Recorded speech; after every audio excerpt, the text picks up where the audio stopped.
यवतमाळच्या उपप्रादेशिक परिवहन कार्यालयाच्या समोर प्रहार पक्षाच्या वतीने एक आंदोलन छेडण्यात आलेले आहेत। विविध मागण्या घेऊन हे सकाळपासून ठिय्या आंदोलन चालू आहे। जर पाहिलं तर उपप्रादेशिक परिवहन कार्यालयाच्या वतीने जर पाहिलं तर जे मागण्या आहेत, छोट्या वाहनांना ओव्हरलोडचा दंड देण्यात येऊ नये, ऑटो चालकांना इन्शुरन्स संबंधित दंड देण्यात येऊ नये, दिव्यांग बांधवांना लायसन्स देण्यात यावे, त्याच्यासाठी शिबिरे भरवण्यात यावी, अशा मागण्यासाठी हे आंदोलन उभारण्यात आले आहे। आपल्यासोबत आहेत प्रहारचे जिल्हाध्यक्ष। नेमक्या काय त्यांच्या मागण्या आहेत, कशा संदर्भात हे आंदोलन तुम्ही पुकारलं आहे आणि सामान्य नागरिकांशी निगडित असलेले हे आंदोलन आहे, काय नेमक्या मागण्या आहेत?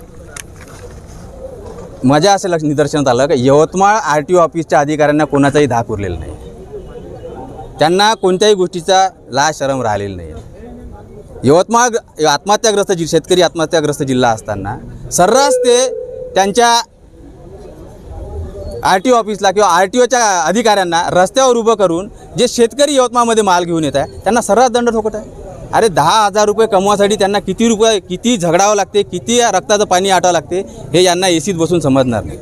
जे छोटे आमचे ऑटो चालक असो, आमचे छोटे वाहनधारक असो, अरे काय गांजा विकून राहिले का?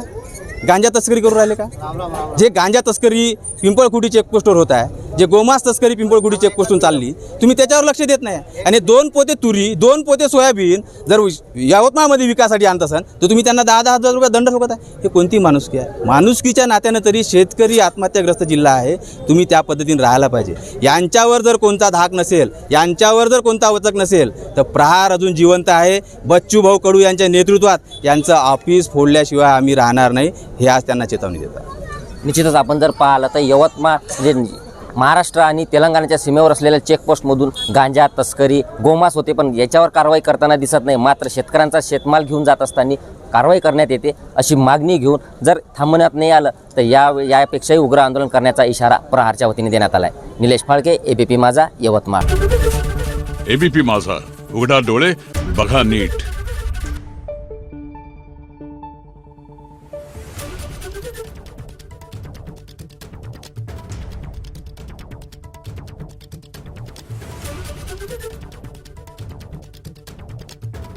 Thank you.